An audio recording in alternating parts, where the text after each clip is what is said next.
had a dream last night that we both got arrested because we were driving in your car and we had 3 trash bags full of pot.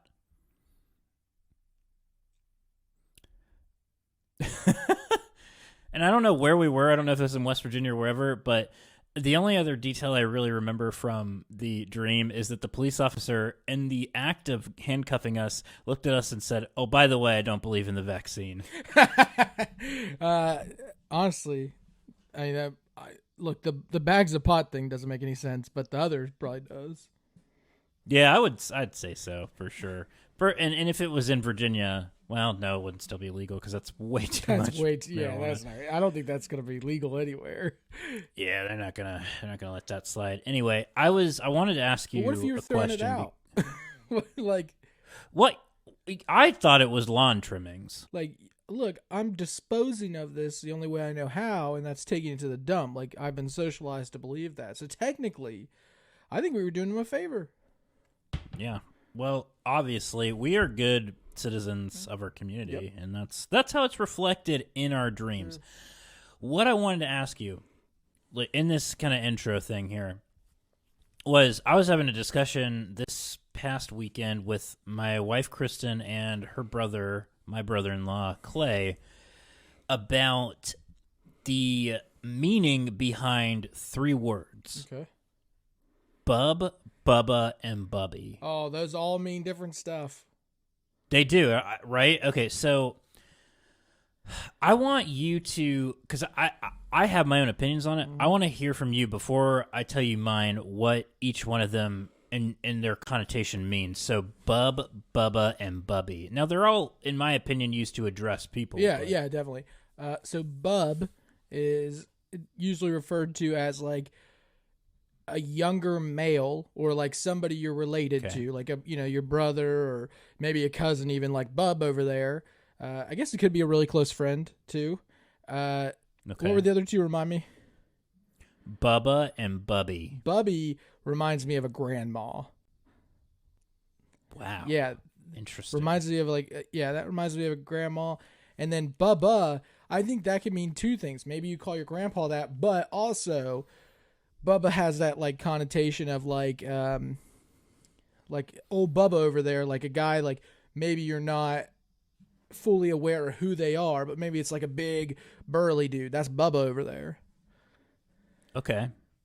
So this is interesting, and for those listening, you and I grew up in the same town, but even with that, we have different usages for these terms. So Bub, all right, I've mostly heard the term Bub used almost in a condescending way. Really? Like someone who's like an alpha male or something. Listen here, Bub. Trying. Well, not like listen here, Bub, but like, oh, okay, Bub. Okay. Come on, that's cute, Bub. Like it's a sort of like an older guy addressing a younger person or someone that they view as inferior to them. It's like where we get into like a detailed conversation about you and your your dad's relationship or something. Not me and my dad. No, my dad never used the term Bub. This is me and like people that I interacted with in like high school or something. Oh, that makes sense. So then Bubba. Well, let me do Bubby first. Bubby. Now this doesn't involve my dad. Bubby is like a younger version of Bubba. Like he's probably got a beer gut, and he's got like the fish hook on his Mossy Oak hat, but he's got farm boy strength and can probably turn over a hay bale or 2 if he tried really hard. And he drives a dually, a truck with dualies on them, and the mud flaps are naked women silhouettes. That's what I think of when I think of Bubby. Also, I know why. So like, it is funny that we're different, but like, so Bubby, I think maybe this is why I maybe had a bunch of Jewish friends growing up and I never even knew about it, but like that's like a very Jewish grandmother name. Oh, it is for sure. Know that. I didn't know a single Jewish person growing up. I don't know. Maybe I just watched a lot of Adam Sandler movies and like, because he always talks about like how he always gets portrayed as like the Jewish guy, and like I'm sure he said that in his movies. Maybe that's what it was.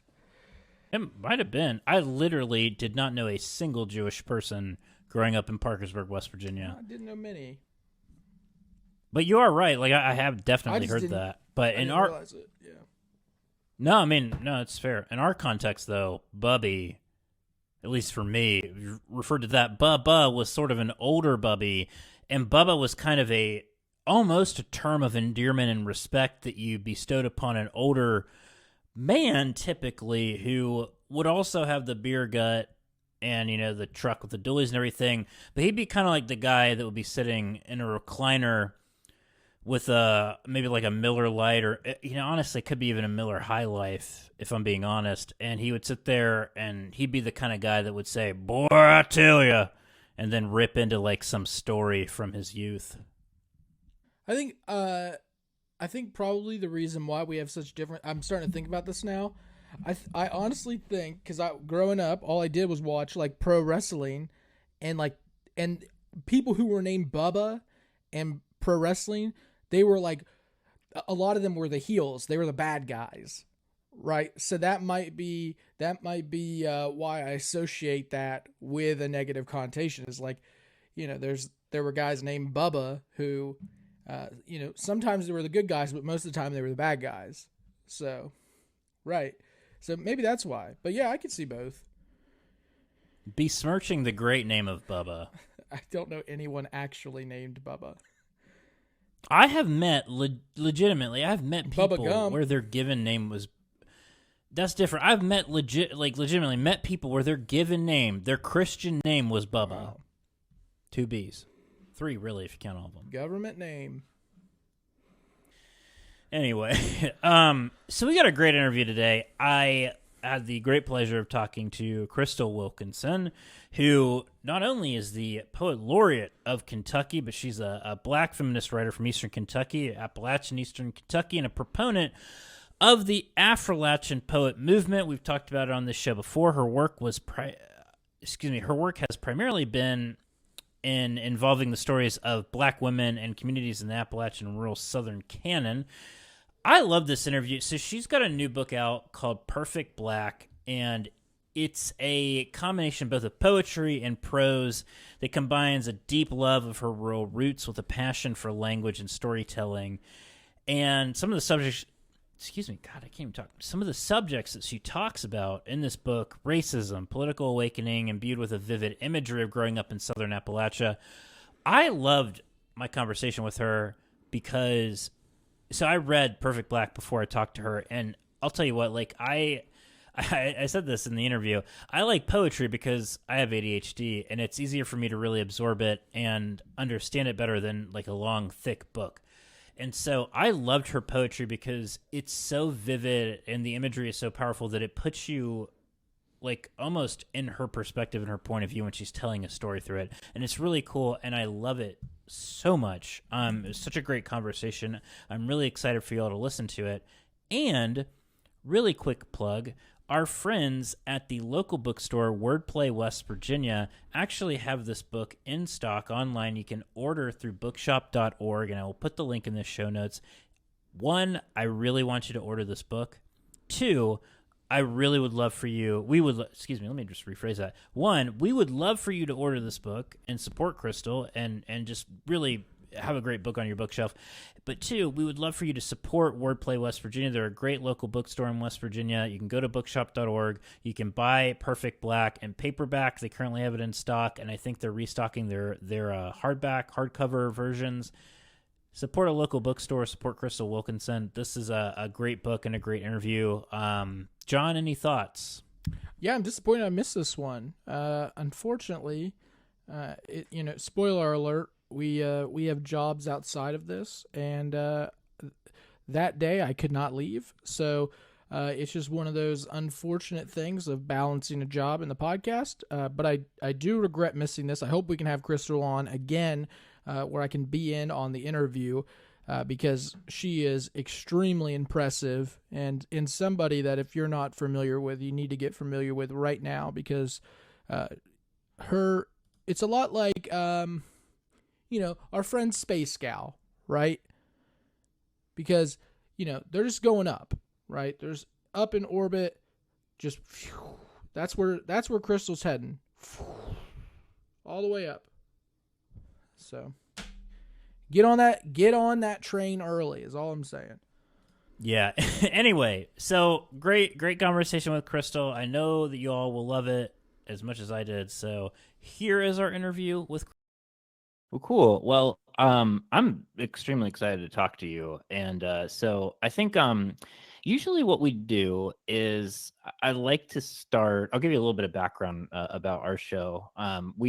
We're a podcast that started in 2019, looking to provide a counter narrative to some of the negative stereotypes about Appalachia, and also provide a voice to kind of tell that story from Appalachians. And Hmm. so it's kind of evolved from that since then. But one thing I'm really excited to talk to you about your new book. I finished reading it, and I could probably spend like several hours talking to you about it, but I'll try to to be good with my time here. One thing we like to ask people first, though, is a little bit about where you grew up, because especially being from Appalachia, it's not a monolith, and everybody kind of has their own story. And so I'm kind of curious about you, like where you grew up and how that maybe influences what you do now. Hmm. Well, I grew up in I'm going to call it a hamlet. Some people would call it a holler. It's not a holler proper, but grew up in a little place called Indian Creek, Kentucky, that is really sort of south central Kentucky. So it's like more in the foothills. It's actually part of the Knobs region. Um, if we're looking at geography, it's part of the Knobs region. And my grandfather was a tobacco farmer. So we grew up on a little tobacco farm there. And I was grandparent raised. And I think that my grandmother was a domestic worker in town. And so our family was a kind of farming family that did a little bit of everything. So we had a few head of cattle. My grandfather did milk for a while and delivered milk to a dairy in Stanford, Kentucky. So 64 acres of land, a big garden, a big corn crop, lots of creeks to play in, lots of land to sort of roam on that wasn't developed in any kind of way. So my love of nature and the landscape started early. And I think during the period of time that I grew up in, or perhaps because of the period of time, because I was grandparent raised, my grandparents gave me lots of freedom to sort of roam that area. I think it was probably safe, even during the time that I grew up. Probably a lot safer then than it might be now. But I'm not sure that if children get to live like that anymore. Maybe they still do, but a total freedom, no worry about kidnapping or being, whatever. So it was great, and I think it also stoked my imagination because I didn't have any siblings, so it gave me an opportunity to sort of roam in the woods and sort of imagine, formulate characters and formulate scenes. And my husband would say, as scared as I am of snakes, he can't believe that I ever lived like that, but I did. That's funny. Yeah, I bet. Well, and it's clear that like a lot of that early influence comes out in your writing. I'm kind of curious, what compelled you to write poetry, and when did you Mm. start? I've always written poetry. Poetry was probably my first love, along with storytelling. I just, it's not that I ever thought I was, not that I never thought I was good at it. I just never thought I was as good as I thought I should be when I compared Mhm. myself to other poets that I loved. So I just developed that storytelling muscle a little bit more. But poetry's always been an outlet. I've always written poetry every so often. Over the years, I've had a single poem published in a journal. I was part of the Affrilachian poets, and all of them were writing poetry. So I would write poetry along with them when we would meet. I just always sort of tucked it away somewhere. It wasn't anything that I sort of pulled out and celebrated all the time. But I think there's always been a sensibility of the poetic in my work too. Yeah. And I have to admit, I'm biased towards poetry. I think probably selfishly because I struggle with ADHD, and so poetry is something that's actually really great for me because it allows me to consume something like that's smaller or that's maybe broken out narratively, but that I can really like take in and process. And so in poetry, I really love like its ability to both tell a story but also paint like powerful imagery. And I noticed that that's something that you do incredibly well in a lot of your poetry, but in particular in Perfect Black. And I'm kind of curious about this new book specifically. What compelled you to write it? Like, what was the impetus behind it? Well, I think I had to write the book that came before, The Birds of Opulence, to sort of get to this. Some of these, Perfect Black is a combination of being compiled and written. So some of these poems are the same poems that I just talked about that were sort of in a folder, in a computer folder, or hidden in a box somewhere that I'd written long ago. And some of them were brand new. But because in The Birds of Opulence was the first time that I allowed my poetic self and my prose self to sort of live in the same house, and come through the same body.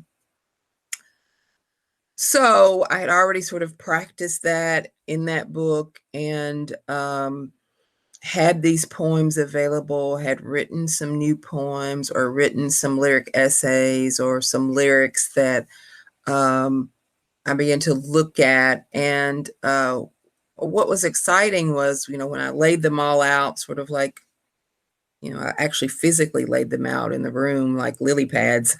There was the narrative threads were there. Some of the the same things that haunt me, that compel me to write particular things in fiction, were there in my poetry, sort of without me even realizing it. Like when I thought about a collection of poetry, I always thought I had to start with poem A and go through poem Z with writing a collection in mind.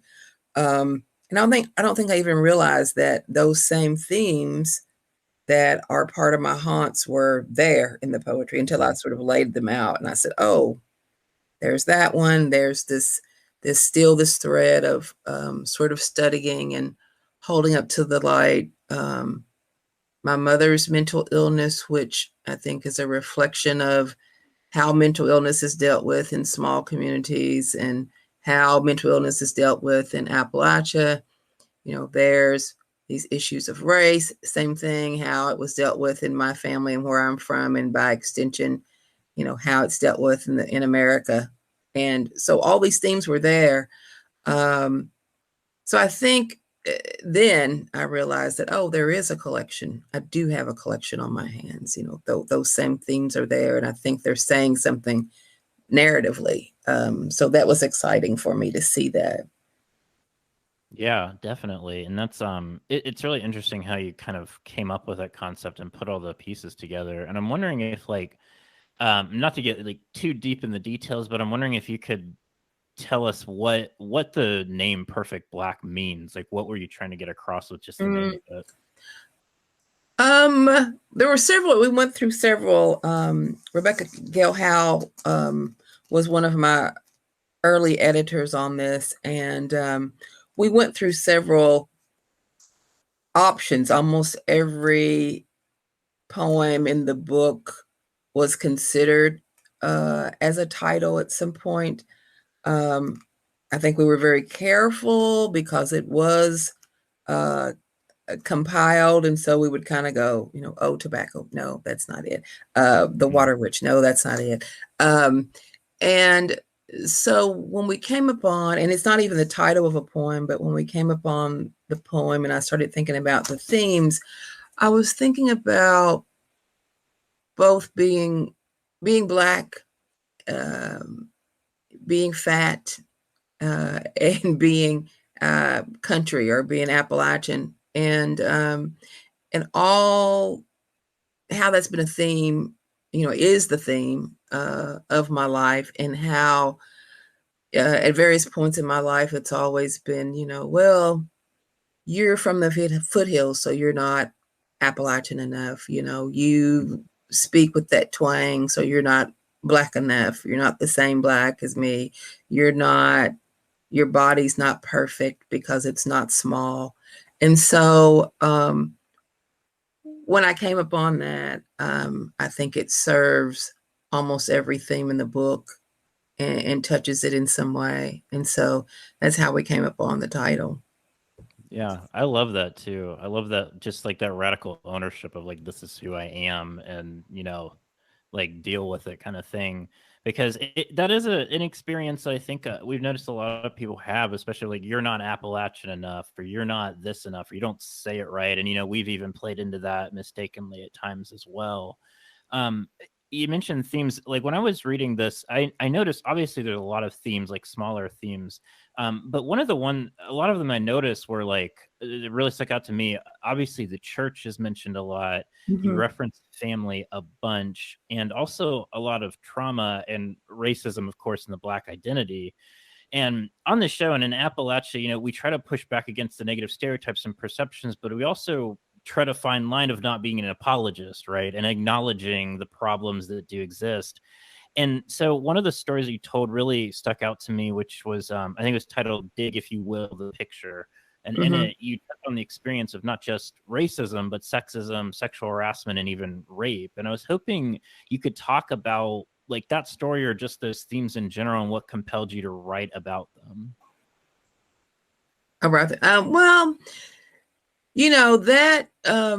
that piece in particular came out of an experience when I was trying to, I am like the number one Prince fan. Let me say that, like, number one. I should have been like president of his fan club since the time I was 16 years old. I wasn't, but I should have been.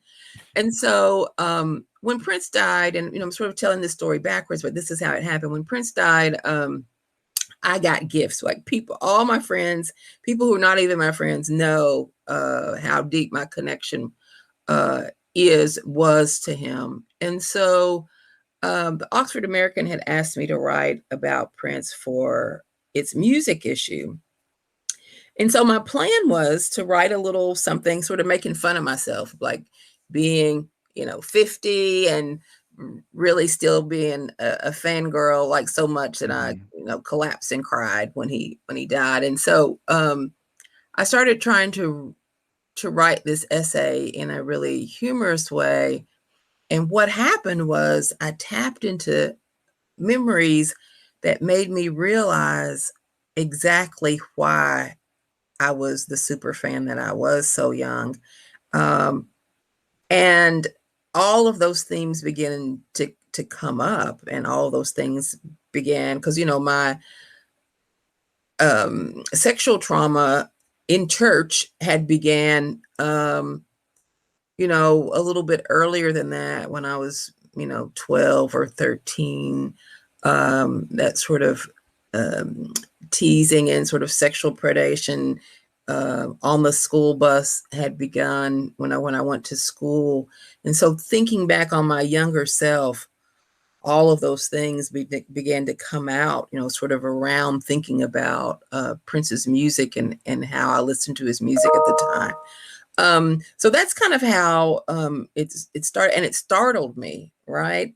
It scared me because I thought, well, if I'm writing fiction, I could certainly put some of these things in, but they would be hidden. So this is a lyric essay, which, the lyric essay is a sister to poetry, and I thought, oh wow, I'm revealing a lot. Um, I'm not sure if I'm comfortable with this, but it Mhm. was the truth. And I thought that it might help other people, which it did. It's probably the piece that I've gotten most sort of private response. Like, people will respond to it when they see it on social media, but I've gotten lots and lots of emails from young teenagers and women and husbands and partners about about their own experiences in their church, their own experiences with rape and predation of some kind. So, yeah, that's how it came about. And I think that some people say I've been called brave for writing it, but I don't think I'm brave. I think that that's sort of the writer's job, is to try to come up with a way to talk about something so that it's not just trauma porn, but it's a segue from my own personal experience and extend it out to someone else so that they can see themselves reflected in it. And I think that's what's happened with it. And at least I hope that has. And you know, I have proof because people have written me about it. But I think it's important. Part of, you know, you're talking about Appalachian stereotypes, but I think that part of our sensibility to sort of protect ourselves, to isolate ourselves. There's so much of that I love, and I still hold dear, that sense of being unique and surviving and holding on to your heritage and your ways. But some of that is also harmful, and we have to admit that. Like, we don't talk about the mistreatment of children sometimes in our churches, and it doesn't have to always go as far as being sexual. We don't talk about mental illness. We don't talk about rape. And so I wanted to talk about those things in this book, in hopes that by telling my story that I could help someone else. Yeah, you bring up a lot of great points in that, and I think one of the things that stuck out to me with that story was just like the authenticity of it and how it wasn't like it was an unvarnished telling of it. And I think that's something that I'm sure a lot of people can relate to. And your point about not talking about the, you know, the elephant in a room of mental illness is something that I know a lot of people, including myself, experienced growing up, and I think it's still something that is so taboo to even talk about in some corners of Appalachia. But I'm glad that more people like yourself are talking about it, because that's how you destigmatize something like that. So one thing, you know, I mean, obviously this is a huge theme of your book, and so this is something that I find really interesting, because as someone who is a native Appalachian, who is a white guy from what was, I believe at the time, the second most ethnically homogenous part of the country in Parkersburg, West Virginia. I could count on one hand how many non-white people went to my high school. My experience growing up was very limited in scope as far as being exposed to different people and different cultures.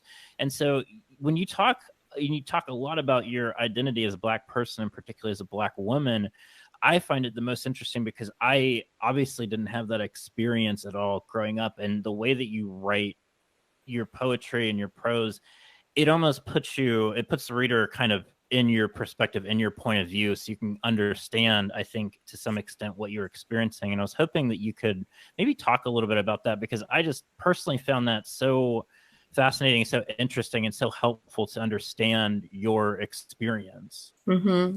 Well, I'm glad you said that, because I mean, I think that what I've done, and you know, I've said this a lot, like I teach poetry and I teach fiction, and not every poet writes so close to the bone. You know, sometimes there'll be a speaker of the poem that's not really the poet. But for me, I do have a tendency to write really close to the bone. And I think that part of what I'm doing is just trying to find a way, again, to express all these pieces of my life, and hope that if there's a sort of a ripple effect, that no matter who you are, you're either seeing a reflection of yourself, or you're learning something about someone else. And it's been interesting because, you know, we live our lives and we think that we're sort of the only ones. And so my experience was the exact opposite of yours when you said that you lived in sort of an ethnically one-eyed place. I did too. You know, my family was the only Black family I knew from the time I was born all the way up to college. Basically, every Black person I knew I was related to. There were 3 of us in school when we were growing up, and so from kindergarten, a Head Start, all the way through high school, it was just the 3 of us in school together, all 3 girls.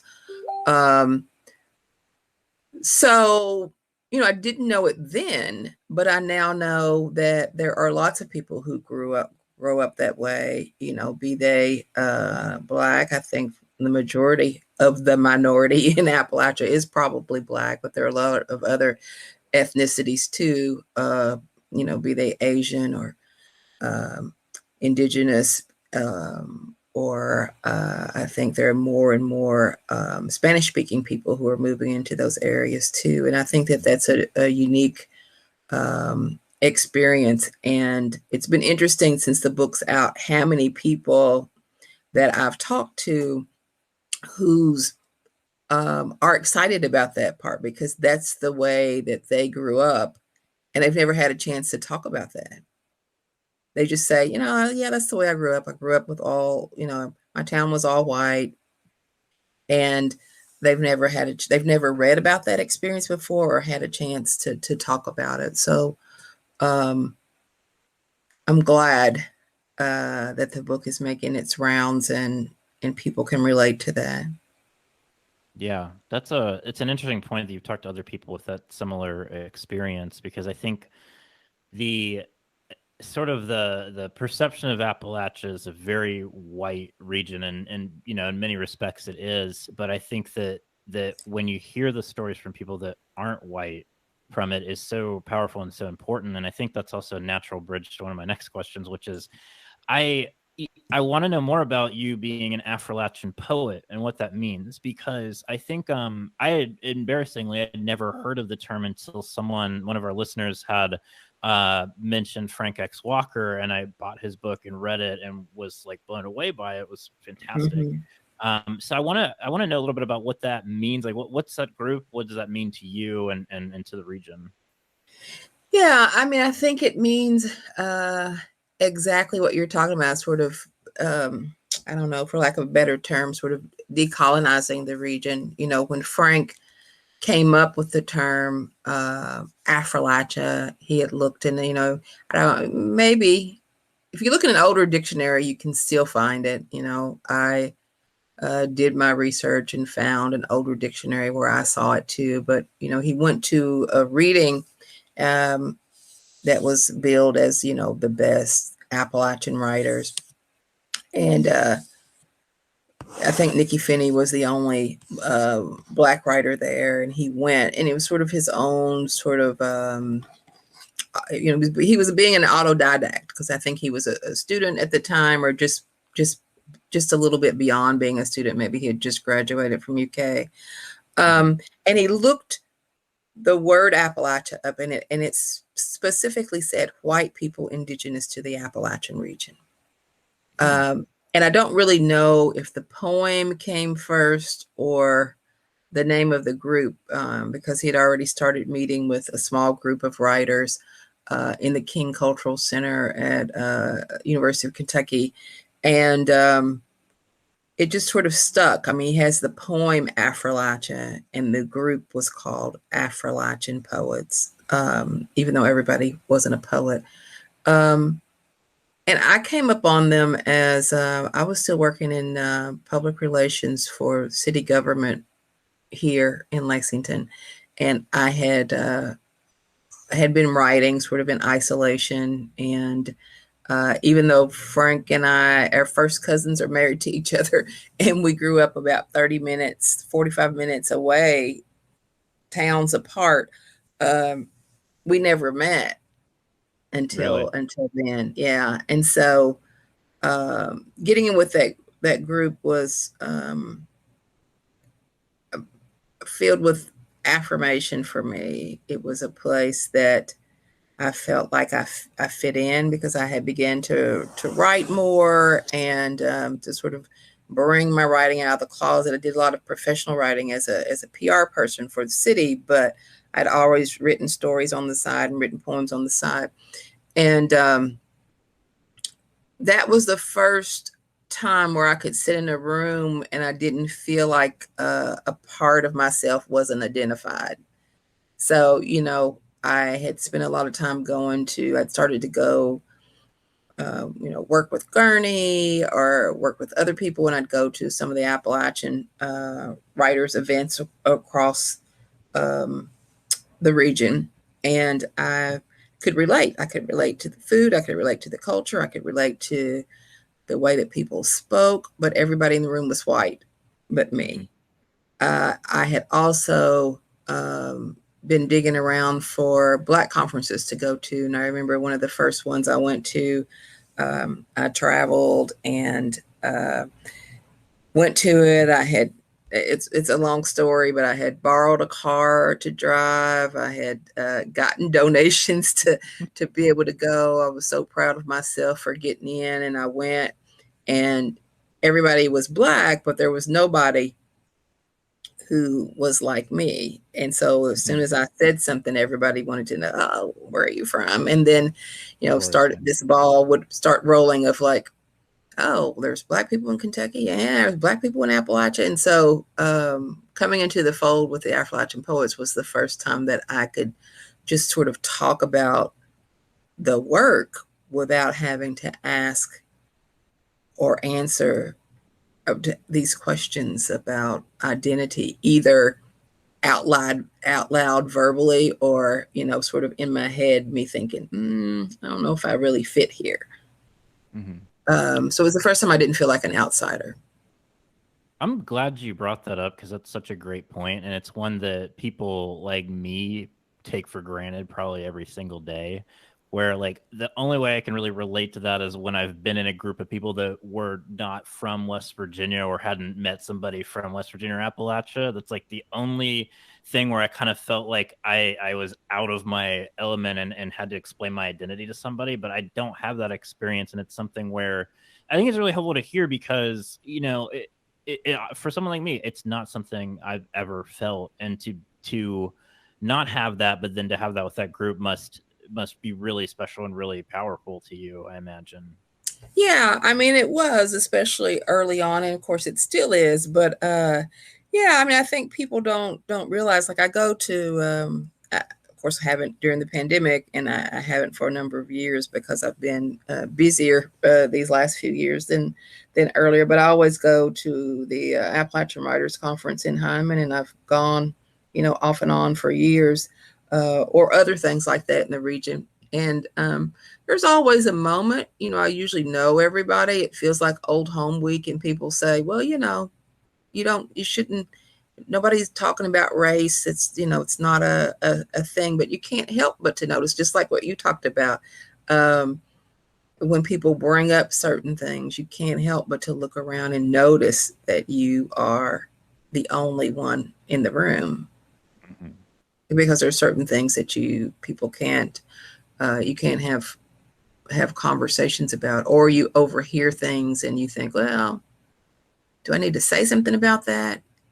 Somebody just made a horrible, disparaging remark about Appalachians. Do I need to say something, or am I going to choose my battles? And it's sort of the same thing about race. Like, do I need to correct this person, or just go back to my room and do what I came here to do? So, yeah, you know, when a lot of things were going on with sort of the good trouble that people were getting into around some of the ills of the country a few months ago. Well, and of course it's still ongoing, but when the protests were happening and things were going on, oh, I just lost my train of thought of where I was going with that. But oh, and so somebody asked me to come and do a Black Lives Matter protest in the middle of the pandemic in my hometown. And there were some high school students who were putting together a protest or at least a stand-in. And I was so proud of them that this was happening in my hometown, my all-white hometown. And Yeah. so they asked me to come since I was a writer. And I said, I don't know. There's a pandemic going on. And they let me in some of the private groups, Facebook groups, social media groups that they had around it. And I went in, and it was just really amazing that one, it was amazing that these young people were like, we need to do something. We want to make sure we do something. And it was also amazing that there was another thread of people just going berserk, and people saying, and then some people that I went to school with saying things like, we never had any problems here. That's just people from the city just going off and acting crazy. We never had any problems here at all. And even I was mentioned at times, and somebody said, well, the writer, Crystal Wilkinson, she lived here. She never had any problems. Oh my goodness. Her family was the nicest family. She never had any problems. And I think that that's just how people see their lives, and how, I don't even know what to say about it, but it was a big eye opener for me, and a big decision of whether I was going to be involved. But I think, as an artist, I think that writing this book was the best thing that I could do for those young people that are there. Absolutely. Yeah. I'm glad that you told that story, because that is really interesting to hear. And it's good that the young people, especially where you're from, are activating, engaged on that. And I think that it's important to have those voices in order to show the people that you just mentioned of like, oh, it never happens here, that yeah, it actually does. And that you don't get to tell Crystal Wilkinson's story, like that's, and oh, people sometimes they're just disappointing, but it's good to see that that's happening though at the same time. I know that I'm running up on time here, but I did want to mention this because it's a big deal and I don't want it to go unnoticed, is that you were recently appointed to be the Kentucky Poet Laureate, and the first Black woman, I think, ever to have that role. And I was hoping you could tell us a little bit about that and what that means. Well, it's huge, right? It's huge in Kentucky. So that sort of recognition, and that I was talking about earlier, being sort of recognized and feeling, included and not excluded, is certainly a part of that. It's been a huge deal for me, particularly because I have sort of witnessed this whole string of poet laureates of the state, going all the way back to Mr. Steele. So at least since the 80s, the 90s, of witnessing and knowing, being in these, being a young person, and now being in my 50s, but being a young person then, sort of sitting at the feet of all of these poets laureates, Georgella Lyon, Sina Naslin, like I said, James Till's, too many writers to even name, but to have known them and to know them as people of letters in this state, and to be included in this legacy has been huge for me. When they called me to ask me would I accept, I had no idea. I, of course, burst into tears, because it is sort of a coming of age. It's sort of being brought into the fold as a Kentuckian, as a Kentucky writer, and being recognized for that. So I think it's huge. I think it's huge for girls to see a woman in this position. I think it's important that I am, even though I have a book of poetry, I'm primarily a fiction writer who's been recognized in this way as a poet laureate. So it is a position of letters, and I think it's important for brown and Black girls to see. I didn't have an opportunity like this as a girl to see myself reflected in any way, in the writing, in the people who are around me, in any sort of position of power. So I hope it's empowering for young Black and brown girls to see me in this position as the first Black woman. Mm-hmm. Absolutely. Well, and congratulations, a huge honor and really impressive. And I think just as a compliment to your body of work. My last question for you is, where can people learn more about you, and where can they find your books, including Perfect Black, but all of the books that you've published? Probably, you can find the books anywhere that books are sold, online or go to your local bookstore though, to get it if you have one.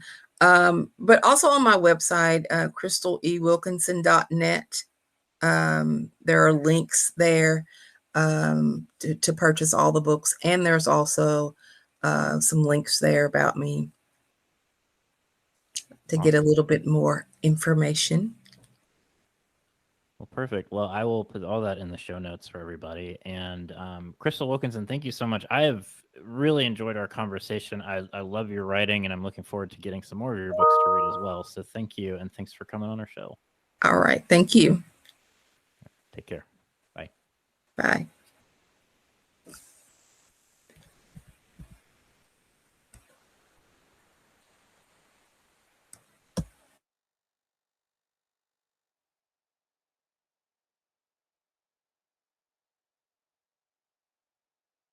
That was our interview with Crystal Wilkinson. Let's roll into our last segment of the show. They call him the Elizabeth Holmes of beef because all it takes is one prick to set him off. Beef with... Ladies and gentlemen and gender non-binary folks worldwide, we are pleased to present to you the beef-eating mouth of the South, coming to you live from a foreclosed Ponderosa back-to-back buffet world champion beef with a Big John!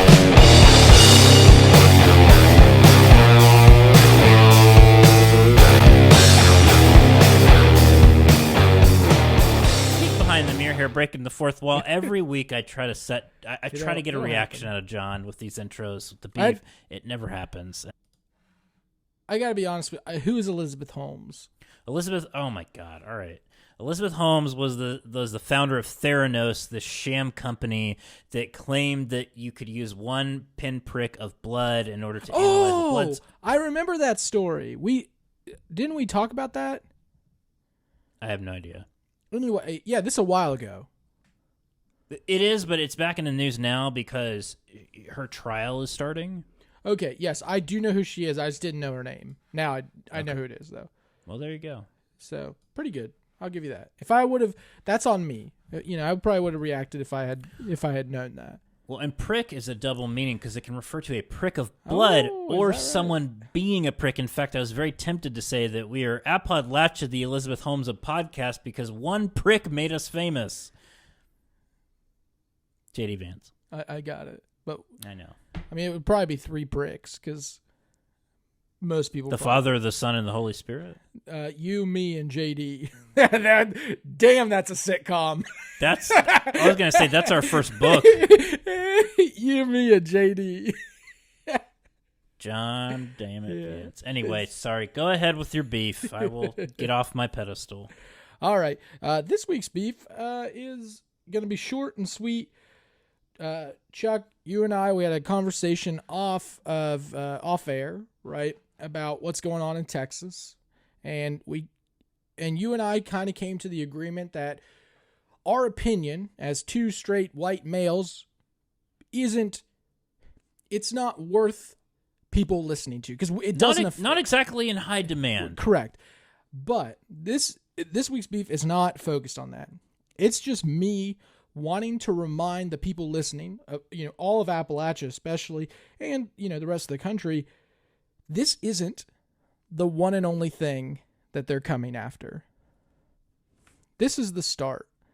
Once this starts to roll out in other states, because it will, and I promise you it's coming to Appalachia. It is, unfortunately. Once that continues to roll out, it'll be getting even worse. It'll be like COVID spreading the first time. It'll just rapid fire all over. You'll start to see them coming. I mean, they'll come after abortion because they already are. They'll come after gay marriage. They'll definitely come after weed. They're going to come after all of these things that they know they can piss their base off with to gain votes. Because, spoiler alert, I promise you, they don't give a shit about these things. What they give a shit about is winning elections.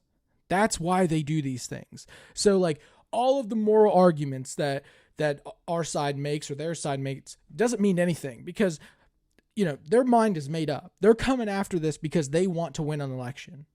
It's not for the greater good. It's not for helping the local people. It's nothing. It's for them to keep in office so that they can remain in power. That's it. It's that simple. But you, as a voter and as a person, have the ability to essentially try to make change and try to either, one, get these people out of office, or two, do everything you can to help secure the rules and the laws and the rights that you think are important. It's not going to be easy. It's not going to be fun. But I can promise you that this is not the last time that this is going to happen. And it's not the only subject that it's going to happen to. So you need to prepare now, because I don't want to, none of us down the road, a year from now, none of us should be shocked about what they come after next. No. They'll come after everything that they possibly can 100%. As long as it'll win them votes. That's it. That's the game. They'll weaponize Christianity like they've done with this. Politics is a game, and right now that's how they're playing it. It's that simple. So anyway, I just wanted to use this week's beef not really to focus on a person, but really to focus on telling people that to essentially get ready. Like this is not the end. It will continue.